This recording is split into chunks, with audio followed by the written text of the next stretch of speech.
In this video, we review what happened in chapter 991.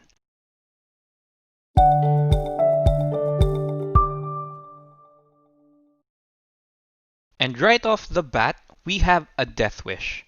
The title of the chapter is Let Us Die, and after reading that, I'm actually surprised. I was thinking that this is not how Oda usually writes, because Oda has never been one to just kill off characters. Nope. In 991 chapters, we are currently missing Ace and Whitebeard. Yes, there are characters like Virgo, Monet, Bonchan, etc. But Oda finds ways to resurrect them even if it's a real long shot. Imagine a bird surviving a point blank nuke. You would expect yakitori or KFC. It's a bird, not a cockroach. Anyway, I'm happy for Pound finally being accepted by Lola and Chiffon. Hopefully, the next cover story is Pound holding Pez or Beji accepting Pound as his new father in law. I believe that those are the only two scenes that are left to be told for this cover story to come to an end. And it would definitely close the cover story on a positive note. Moving on to the actual chapter, we see visible confusion to the characters in the activity hall. The Beast Pirates trying to figure out why Drake did such a thing. Hyogoro is suspicious of Drake's actions, but Luffy was already starting to trust Drake. And I guess this was a question geared more towards feeling out Drake's character, but Zoro, Frankie, and Jinbei were totally against it. Zoro went straight for Drake, confronting him and trying to even slash him up. I'm actually half expecting a Zoro and Drake fight at this point and had my fingers crossed that Frankie would end up fighting Drake in some way or form. Drake seems desperately trying to explain his position as brief as possible, and Luffy easily accepted Drake just because Luffy is being Luffy. But the disrespect is real from his crew. Bruh. Just our usual crewmate things, right? So everything looks normal to me. But Drake was like, is this normal? I guess he was surprised at how fast Luffy accepted him. Maybe he's starting to doubt what had happened. Or maybe, just maybe, he was asking if the crewmates disrespecting the captain is normal. Anyway, I love seeing Ulti again. Not too much Ulti antics though. But both she and Page 1 have started fighting and are coming after Luffy. Sanji notices Ulti and starts doing Sanji things. We cut to the scene where we see an attack on Page 1, then right on to what seems like Nami owning the attack. Which really confused me for a few moments because I know that this was Usopp's attack. And I was like, did I miss anything? A few moments later.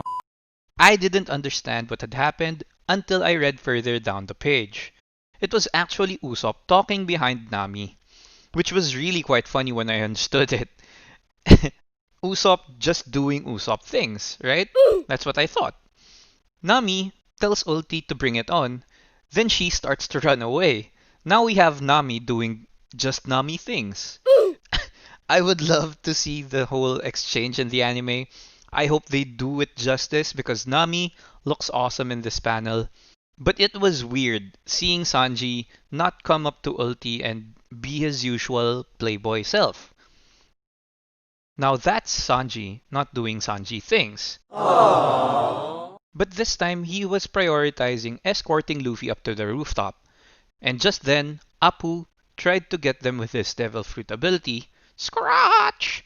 But Luffy was already used to Apu's Devil Fruit. And we see Apu sad about the numbers getting beaten like that. It seems the numbers have a pretty decent reputation, but they got knocked down with just one shot each, right?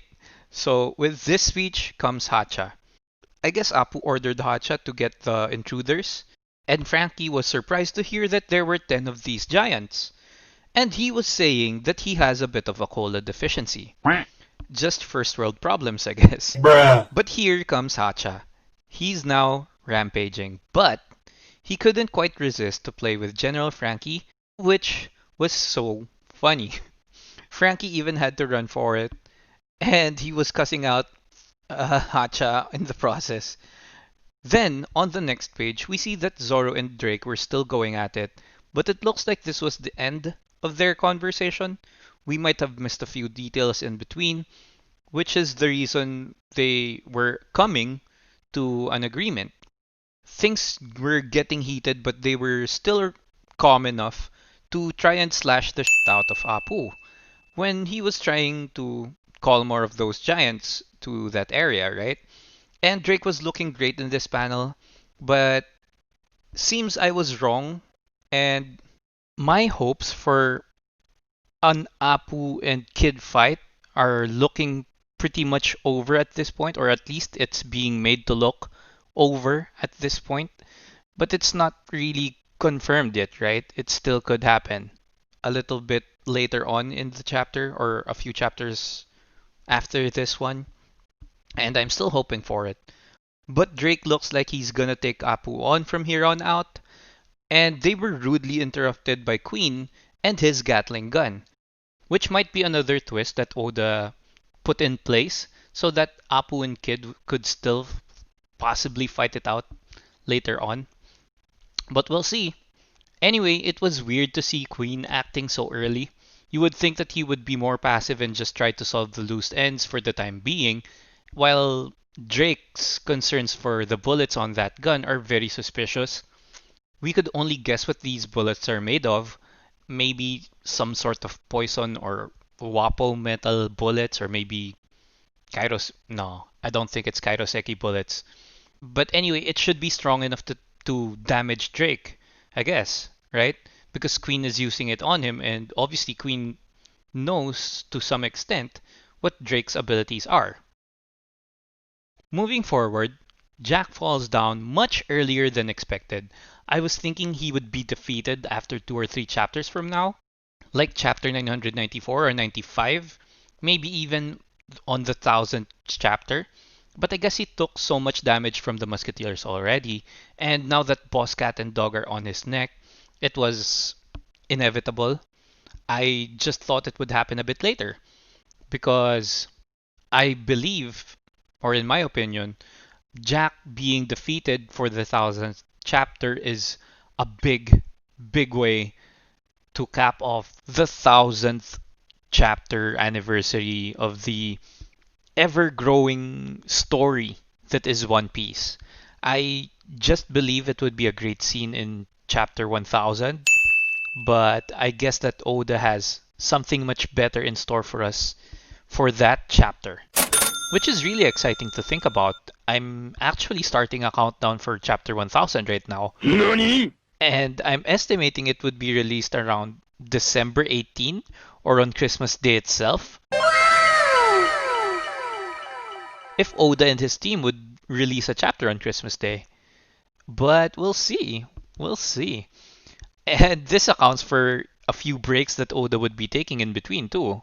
So yeah, happy holidays. I'm really excited for it, if it's not obvious yet. But I and side note, it's really funny how Jack drops down like that. It might just be me, but I really do find it funny. So anyway, Kaido was just watching, which was weird. You would think he would be doing something, anything, right? He even mentions that he can't sit back and do nothing, but he was basically doing nothing.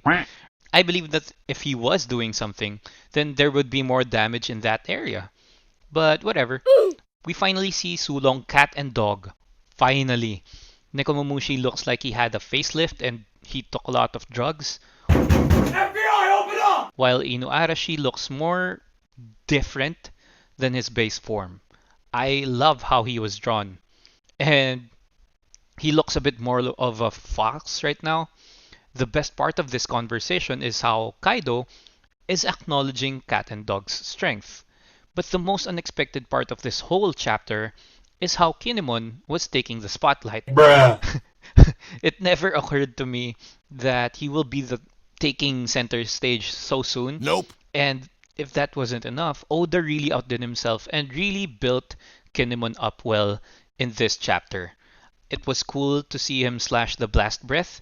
That image never even crossed my mind at all. Nope. And along with that slash was more damage dealt to Kaido. We then end the chapter with some of the scabbards asking to die like actual samurai, which I believe was anticlimactic. I would love it if slashing Blast Breath in half was the actual last panel we see on that chapter, but I do hope that Ashura Doji survives and becomes a Nakama. Or Neko. I'll settle for Neko. Yeah. So, I previously mentioned this a few videos back that if you were on a roll with predicting what would happen in the story, like a few chapters after what is currently happening, Oda will really surprise you and hit you on your blind spots, which really happened because I was on a roll a few chapters before this one, and lo and behold, Oda's here hitting me with something unexpected. Anyway, I believe this chapter was on its way to a 9 out of 10 until the very last part of the chapter, which is still great, but I believe the awesomeness died down a bit because of the last part. So, that's all for today. Curse the like button as if you were Kinemon crushing Kaido's blast breath like it was nothing. Comment down below if you think Kinemon was the strongest scabbard. Keyword was. And subscribe to the channel so it could grow and I could give you more of that One Piece content that you really, really want. Now, stay safe. Peace!